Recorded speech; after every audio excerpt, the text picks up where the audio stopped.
在日本最南端的鹿儿岛县，这栋被稻田、山林、溪流环绕的小木屋，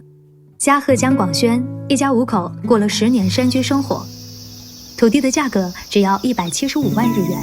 总面积是94.34平方米，空间紧凑却既通透舒适。若い頃はその自分の家を持つっていう感覚はなかったです。で、またその田舎に自然豊かなところに住みたいっていう思いもなくて、2010年に鹿児島に来て、この建物をたまたま見る機会があって、この子供をこういう家で育てられたら幸せだろうなって思った。この家を作るときにできるだけ小さく作ろうと思って、それはお金のこともありますし、それよりももっと思ったのは、夫婦2人になってもなんとなく寂しく感じないような、なんかこう落ち着くぐらいの小さな家がいいなというふうに考えました。1階が 14.5 坪で2階が14坪という広さです。1階は玄関とリビング、ダイニング、キッチン、ちっちゃな和室があって、2階は子供用のスペースが3人分と夫婦の寝室とお風呂です。子供たちの部屋とかはそこまで広くする必要はないと思っていたので、一人一人寝ることができて、ベッドと勉強ができる机、1人当たり6平方メートルくらいで、大人の私たちのスペースも6平米。子供たちが成長して、例えば幼稚園に入るとか、小学校に上がるとか、子供のその年齢とかその成長に合わせて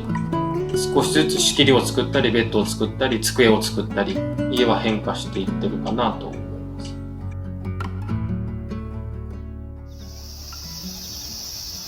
構造の柱とか梁とか、素材自体は杉っていう材料です。白い壁、これもバーミキュライトっていう自然の素材でできていて、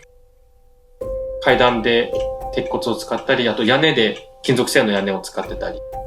柱とか梁とか構造がそのまま見えてる作りで、外のその自然の気持ちよさとか、その木々の心地よさとかっていうのを家の中にいながらダイレクトに感じられるような感覚があって、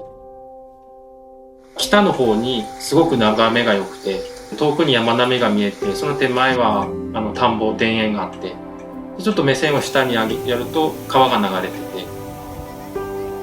今の季節だと新緑がすごく綺麗で、冬になったら雪が積もったりとか、その不快なものも生き物、蛇とか出てくるんですけど、なんかそれも受け入れられるようになってくるというか、自然のその変化っていうのは日常の生活の中ですごく心地よく感じることが多いです。慣れてないことはないですね。うちの私の妻も住宅のたくさん家が建っているところよりはちょっと伸び伸びしたところ、開放的なこういう田舎の方がいいんじゃないかっていうふうに感じてくれたので、東京に住んでる義理の妹の話を聞いたりすると、花火も東京ではできなかったりとか、バーベキューをしようとかっていうのも準備をいろいろ荷物をたくさん持って電車に乗ってその場所まで行ってお金を払ってバーベキューをしないといけない。それに比べると私が欲しいなと思ってるものはすぐもう一歩外に出ればできるし、